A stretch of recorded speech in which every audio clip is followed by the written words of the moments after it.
Hi there, and thanks for attending my session at the Catch Up, all about LinkedIn and how you can use it to connect and make an impact across the globe. So this is a quick summary video of the main points we covered, just in case you want to revisit. So we talked about what LinkedIn is and why to use it, and the fact that it is the largest professional social network in the world, with 706 million members and counting, and 11 million in Australia. But it's not just a network of people, it's a network of companies, of schools, of jobs, and it's also a content platform. So there's a lot of information in this platform you can find. But the stat that I love is engagement. So every year, engagement grows 50% on the previous year. And engagement is time spent in the feed, liking, reacting, commenting, using the platform. Over COVID, it went up 48% in that sort of March, April time. So it's certainly a platform to be using to stay connected and to build your visibility. And I'm going to demonstrate why it's really important, whether your clients are on LinkedIn or not. It's important to have a footprint on LinkedIn.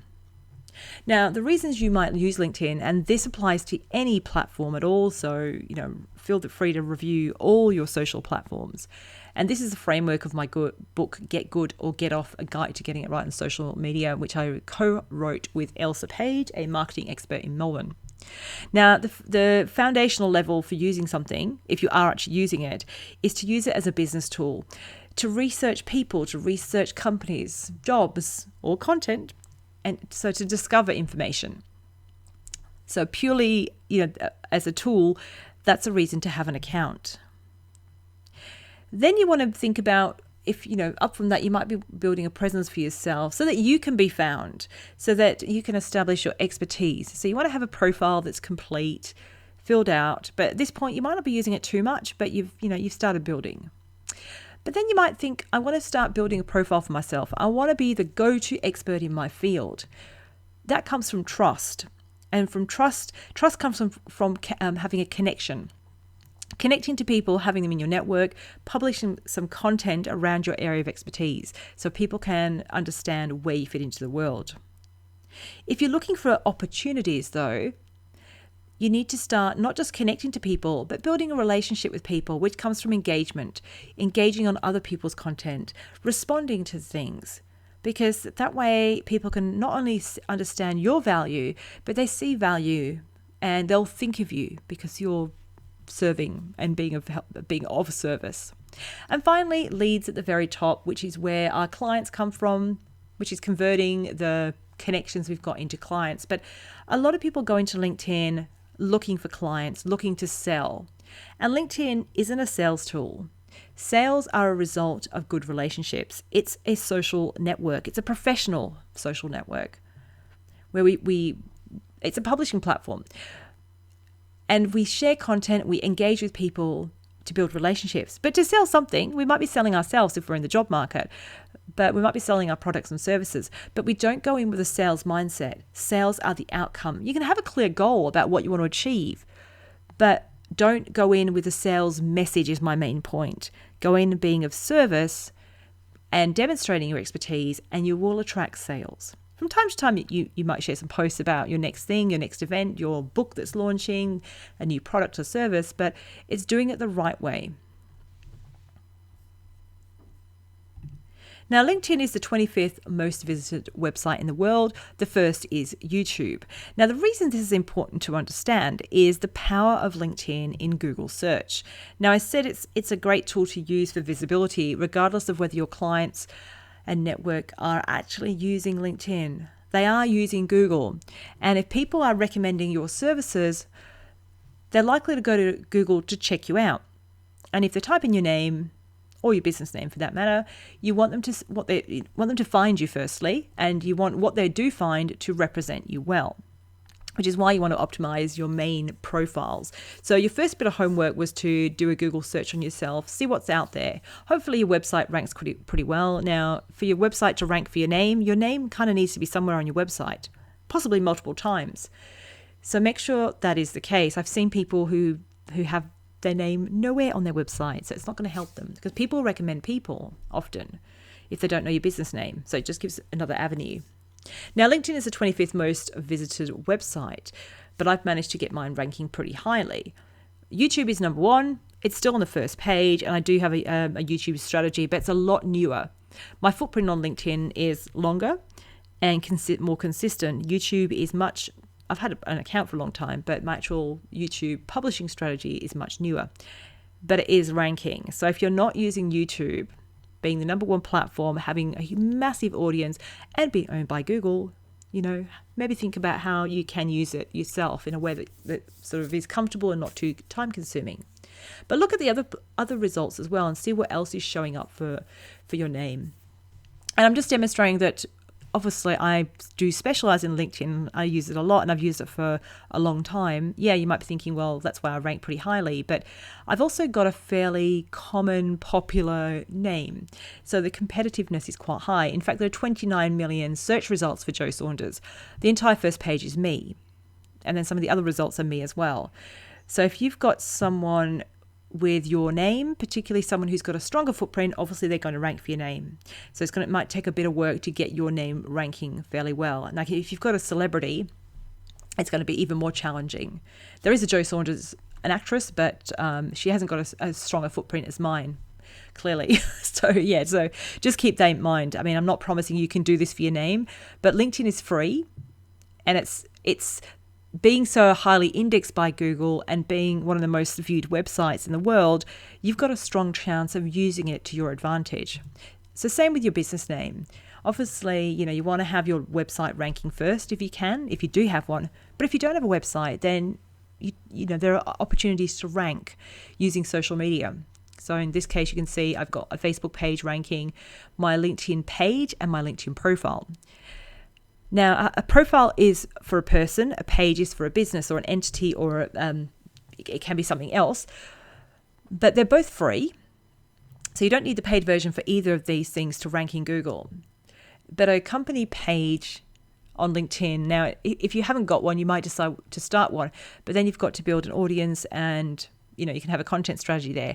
I probably wouldn't bother initially because there's not many people seeing it. People connect to people, but you might just want to have some content just so you've got a bit of a presence. But it's more important to optimize your page so that it's connected to your profile and a couple of other things, but also it's found in Google. So I do run workshops on profile building, on page building, on networking, on publishing, all separate workshops to cover these things in a little bit more detail. So if you need some help, look out for my workshops through Business Station. They're government subsidized and they're only like $35 to attend a 2-hour online workshop. Sometimes they're in person, but at the moment, due to COVID, they're online. And they're recorded being online, meaning you've got the information to review. So if you need some help, I can certainly help you. Now, I guess my methodology behind what I teach, I've given a name, and that name is Connectfluence, which is the art of connection to influence and make an impact in the world. And there are 3 main components to Connectfluence. First being energizing your presence, which is who you're being. It's sort of how you're positioning yourself online. It's how you write your profile, how you share your company page, those sorts of things. The second piece is establishing your credibility. It's what you are doing online. What are people seeing when they look for you? And this comes from content. So what kind of content are you sharing and engaging with? How are you building that footprint? And then finally, it's about earning influence. Influence can't be bought. Influence must be earned. And influence comes from being of service, and it's who you engage with. So it's building relationships and spending time engaging with content from the right people. So then you're building those relationships, that trust, and earning the influence. So let's start with the energizing your presence, the who you're being, how you build your profile. Now, you might have heard the quote, your brand is what other people say about you when you're not in the room. And it's that sort of conversation. Someone's looking for an expert expert help on whatever the problem is, and they mention you. How do they talk about you? And more importantly, the room is now online. So when they're searching for the answer to the problem and they find you, is your profile showing up? And does it represent who you're being? So think about that. Think about your profile right now. So second piece of homework, once you find yourself, find where you rank in Google, look at your profile, particularly on the mobile app, and just see in seconds, does it form a good impression? Does it communicate your value? And so you'll notice the first thing people see, obviously, is your photo, your name, and your headline. These three things are part of your digital footprint. They follow you everywhere on LinkedIn. So your headline is this bit of text that positions you and communicates what you do. So I'll go through my 5 V's just to review them in terms of your profile. So number 1, visuals. So you've got your photo. So if you don't have a photo, people don't trust you. And in fact, if you do, you're 21 times more likely to be clicked on in the search than if you don't. So you want to have a photo that's up to date, looks like you're in business, just you, the person that would show up to that meeting. So be that person, because you want people to get a feel for who you are. It doesn't have to be professional. I mean, that's the ideal. But if you've got a smartphone, there's a lot you can do to make it look professional. Just don't make it an obvious selfie. Get someone to help you, which I like to call a helpie. The second piece of visual content is the background image. Now you'll see with mine, I've got lots of different things happening here. This is to show how I work. You can see I speak on stage at conferences. I've got colourful hair. Hopefully that shares a bit about my brand energy, maybe a bit of fun. I've got my brands as well underneath. You can use a single image. It could be a photo, or it could be a graphic you've created to fit this size, or you can create something like this. Now, the tool I recommend for creating your graphics is Canva. Canva is a super simple platform to use. You can use the free version and off you go. So that's visuals. Number 2 is value. How are you showcasing your value on your profile? So I mentioned the headline, that positioning statement, that elevator pitch that sits right under your name. You've got 220 characters to position yourself, and you want to make sure that if they read that, they understand what you do, and it's more than your title and your company. So you don't want to have business owner, founder, director, that sort of thing. You want to have something about the problem you solve, and I'll come to that in a little bit more detail. Second piece of value is the About section. Now, the About section allows you to tell your story and connect to your audience. So my biggest tip here is write in the first person. Don't write about yourself, write from yourself. And the first 3 lines count, because that's what people see first before they click see more to see the rest of the content. So you can have 26,000 characters in here, but it's about capturing attention here. So rather than starting with what you do, I've got 55 years experience and won all the awards. Stop. Put that later, absolutely, but start with the problem. What problem do you solve for your audience? So that they know that you're talking to them and they're in the right place. And if you like, put your contact info, because that way, if people find your profile, they can get in touch with you straight away through their preferred method of communication. It doesn't require them to connect you on LinkedIn or message you on LinkedIn, and it doesn't require you to be connected in order to see your phone number. So that's why I have that there, but it's a personal choice. And the next part of adding value is the featured section, which is a fairly new section. It allows you to feature content, showcase your work, maybe a portfolio, maybe a video, maybe some media where you've been featured in a write-up, maybe an event that's coming up. You can feature posts, you can feature articles, external links, and you can upload documents. Now that leads me to point 3, video.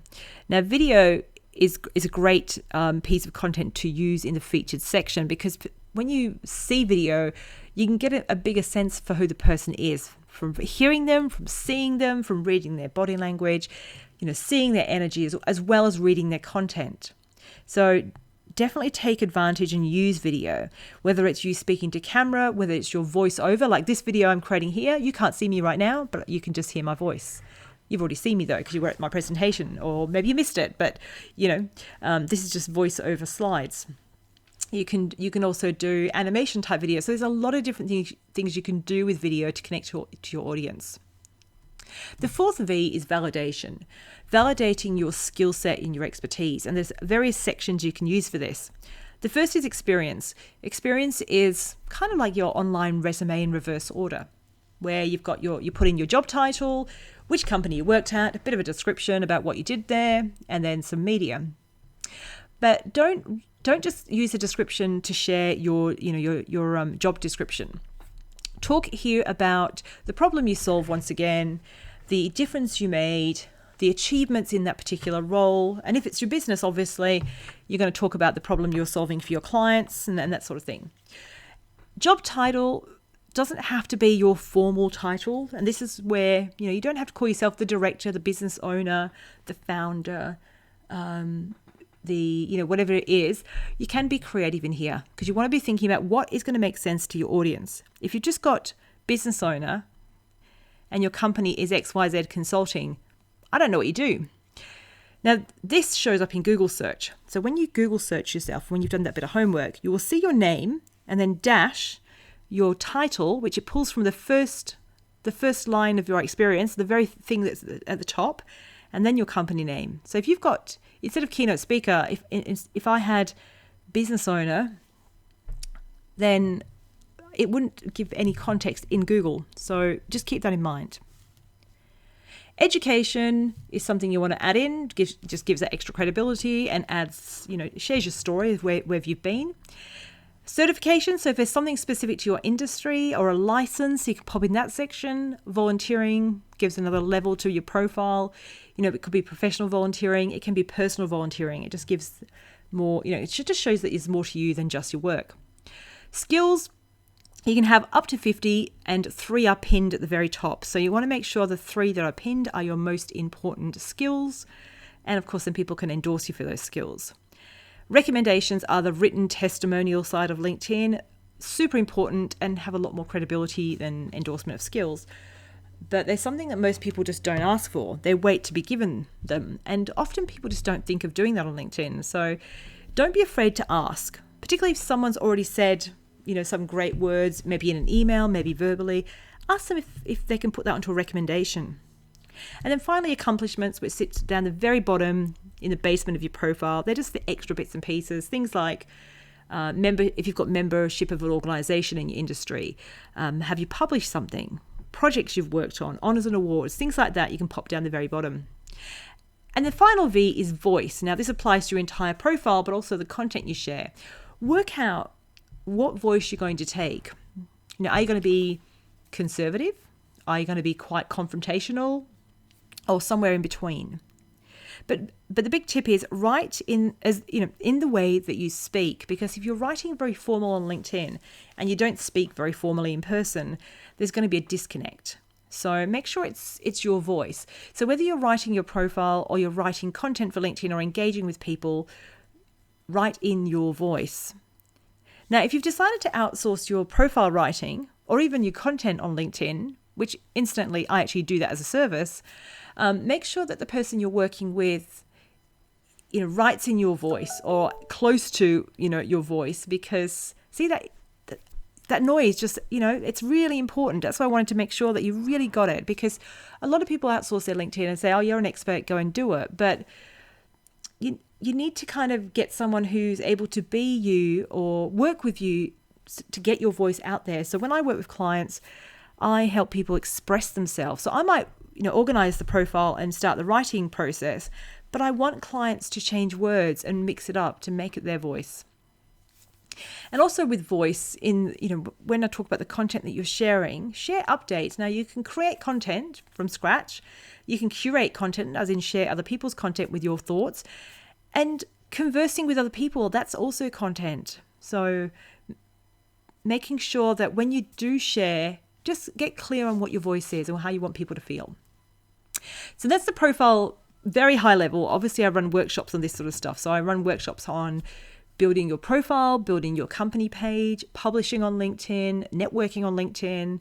And I've even got one I run on video particularly. So I've got lots of different workshops that you can engage me on. And just as a side, if you're in WA, Queensland or Northern Territory, which obviously you're in WA being at this event, you can access me through Business Station's ASBAS program, which is a government subsidised program, and places at the workshops, which are 2 hours online at the moment, are only $35. So no brainer.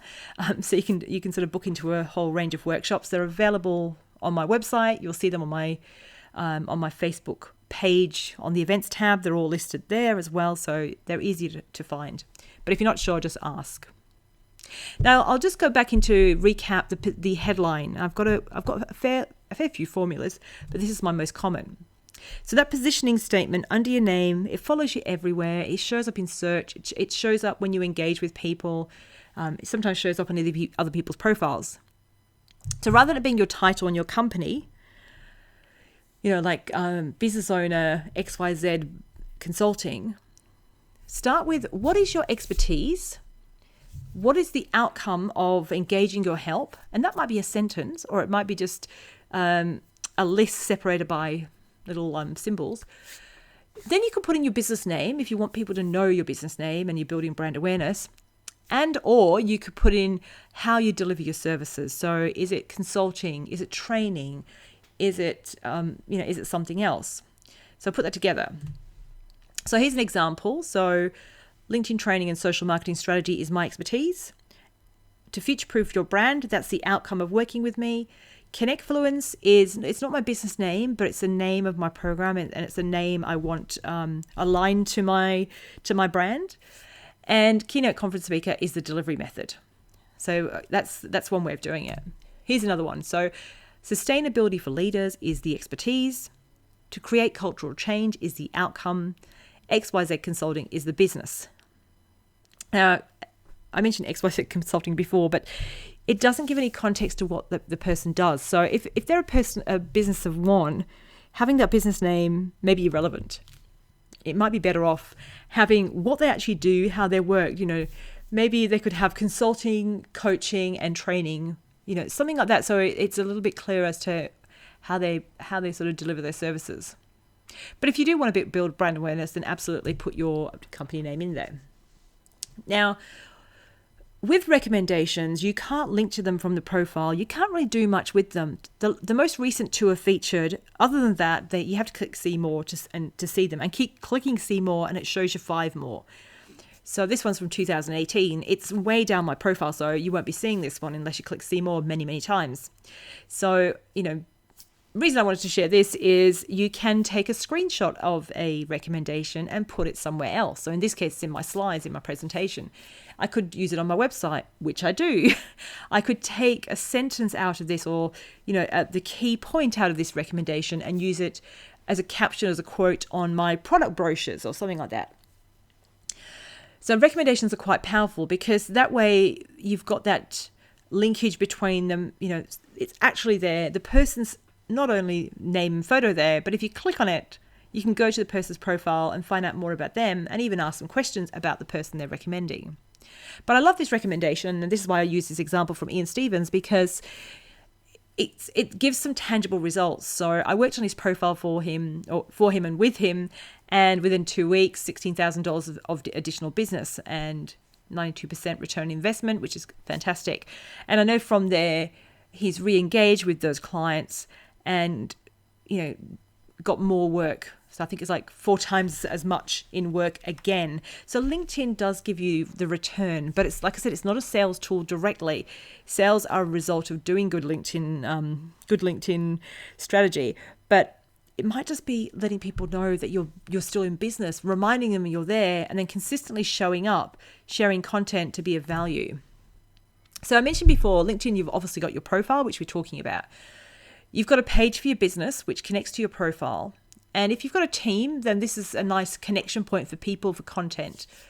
You've got groups on LinkedIn, which are communities. They're not hugely valuable at the moment just because they've taken a bit of a back seat, but it's a nice way to network and get to know people. And, they are coming back to life slowly. LinkedIn even has events. So events you can list on your profile, on your page, you can invite people, and there's an events tab on pages now if you've activated the feature. There's obviously content, so the whole feed is full of content from different types, from people that you follow, from companies you follow as well, and occasionally groups as well. So that's really the look and feel of the LinkedIn dashboard. But the thing I want you to understand about LinkedIn is it's not just about you and where you're showing up. It's about the network and how it works. So with LinkedIn, you connect to people. They are your first level connections, essentially. Now, they've got their own set of connections, but because you've got each other in common, their connections become your second level connections. And then connections of those people in the second circle, the second tier, become your third level connections. Now, the reason that's super important to understand is that whenever you share an update on LinkedIn, now, it's all dependent on the algorithm, and that's quite complex in itself. But when you share an update, your first level connections may see your update in their feed, depending on if the algorithm decides to show it to them. But if there's someone that's been interacting with you or LinkedIn thinks you needs to see your stuff, they'll see it. Now, if they decide to comment on your update, they're exposing your update to their network. And this is how you reach the second degree away from you. Now, if those people decide to comment on your update, they're exposing your update to their connections who are 3 degrees away. So if you're not sharing any content on LinkedIn whatsoever, you're missing an opportunity to be seen by the connections of your connections and beyond. And this is where your visibility can be, escalated. So having an update on LinkedIn through posts is really valuable. Now, posts, you don't have to share a lot. It could be just once a week. It might be even less than that. But having something on a consistent basis will help you show up.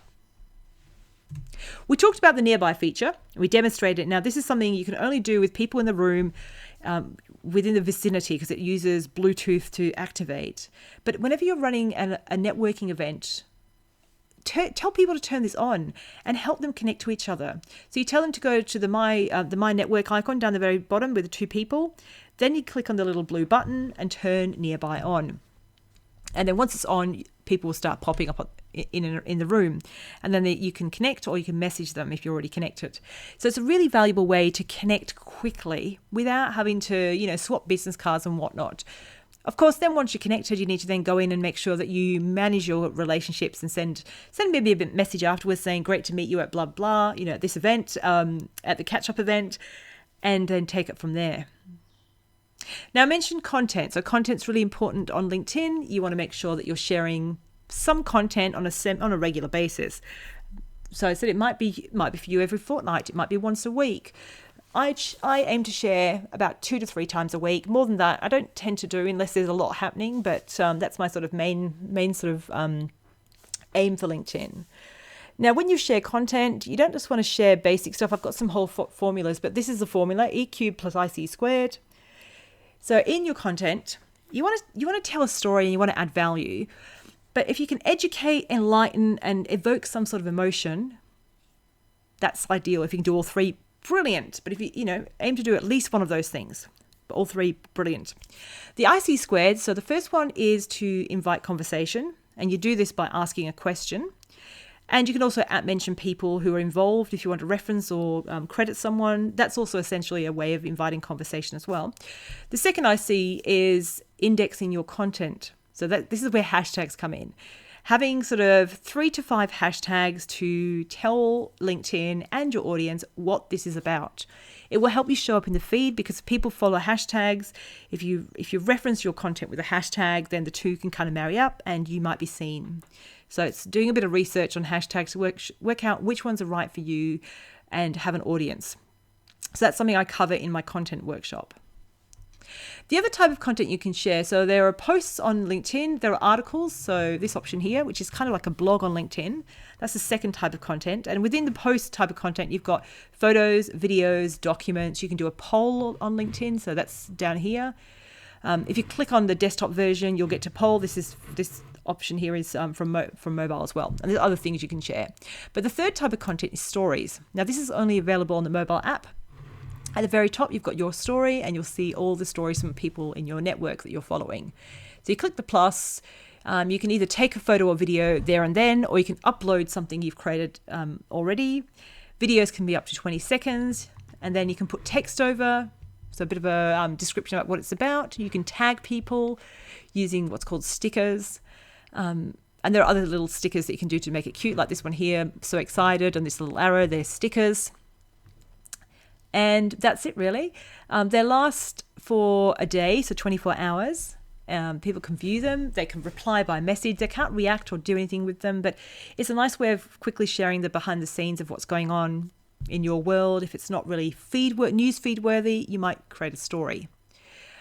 I'm still not sold on how these are going to go going forward. Australia is a beta tester country, so we've had access for a couple of months now. I've been testing it. I do like the feature, but I'm not sure that it would be taken up by some people. It's very Instagram-esque in some of those type platforms, but it's a bit of fun, and it allows you to create content that's not indexed. It's not available on your profile anywhere. Once the 24 hours go, it disappears, and you can only see it on the mobile app through looking here. So it's quite restrictive as to where it goes. So you can, like I say, you can sort of drop the guard a little bit and be a bit more relaxed in this type of content. And you can see here, once the 24 hours have gone, it's no longer available. So you can see the preview, but you can't click on it and go anywhere if someone's shared it with somebody, because you can send it in a private message. You can download it if you want to as well, or you can delete it. But once you've sent it in a private message and 24 hours have passed, it disappears. Like it's no longer a link. So on LinkedIn, content is king, but engagement is queen. And if you understand that sort of 3 degrees, how that works, you'll understand how you can reach other people. So it's not just about sharing your content and getting people to engage with you. It's also about engaging with other people. Engagement is liking, reacting, and commenting. But commenting is where the value is, because that's where you're building a relationship. That's where you're establishing your credibility in what you say and sort of investing in that relationship as well.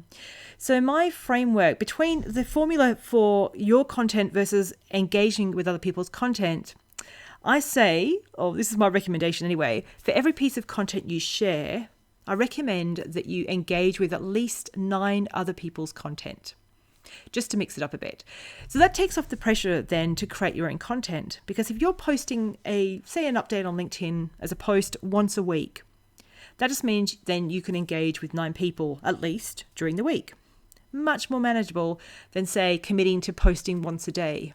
Because posting content is great. I mean, and I've got frameworks to write about it, like I said. But if all you're doing is posting content, you're talking at your audience. You're not talking with them necessarily, unless you're responding back. You're missing an opportunity to build relationships with other people. And it's all about building connectfluence. So it's about being discovered and discovering people, connecting with them, building relationships with conversation, engaging with other people and influencing them as a result to make an impact. And content sort of sits in here between connection and engagement. Content it gives something for people to engage with in terms of your stuff, but content from others allows you to engage with them. To find out about my upcoming events and workshops that are subsidised for small business in WA, Queensland and Northern Territory, head to businessstation.com.au, type in the search box Jo Saunders, click on my face, you'll see here with the blue hair, and you'll come to my profile. On my profile, you can scroll down here, and to the right, you'll see contact, which allows you to send an email through the system, social links, book me through the program. So this allows you to book a 1-hour session that's subsidized through this program. And you can book up to 2 per month, up to 24 hours across the program, which also includes events. So if you want to see what workshops are coming up, you'll see the Find Events by Jo link here. Down at the very bottom, my next event will be listed here along with my link to a blog, my latest blog, which is this one here. So if you click on the Find Events by Jo, it will show you all the events for the rest of 2020 because they're all in the system. So scroll down and you can see the next one is profile building, and then I've got the networking workshop and lead gen, kickstart your content marketing, which is a general content marketing idea generation workshop. And then you put that into application the following week at the LinkedIn marketing and content workshop. Email marketing is the next one after that. LinkedIn for your business. So this is where we go through business pages and content for your business. And then we've got back to LinkedIn networking and lead gen, LinkedIn profile building, content marketing again, content marketing on LinkedIn. So you can see I've got a few different things here. I do repeat them from time to time. So if you miss one, you'll look out for the next one. And I've even got one in the system for January next year. So there you go. Getting quick because places do book out, and I look forward to seeing you there. Now, these are all online. Hopefully sometime in the near future, face-to-face events will be back. Now, if you would like to book a workshop for a group of people, if you can gather together 8 business owners with an ABN that would qualify under the program and they can register, then I can run a workshop for you. And this can be in-house, potentially. So if you'd like to host a workshop in partnership, let me know and we can put something together to suit your needs.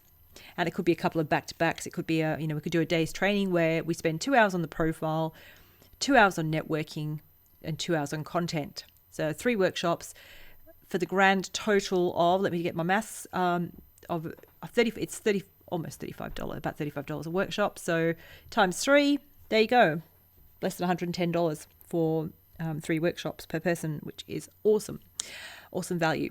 So there you go. So I look forward to seeing you. And if you've got any questions, get in touch and feel free to book me for a one-on-one if you want me to review your profile, you want to pick my brain, you want to learn something very specific about LinkedIn, content marketing, personal branding, social media in general. Thanks very much for watching, and I look forward to meeting you again.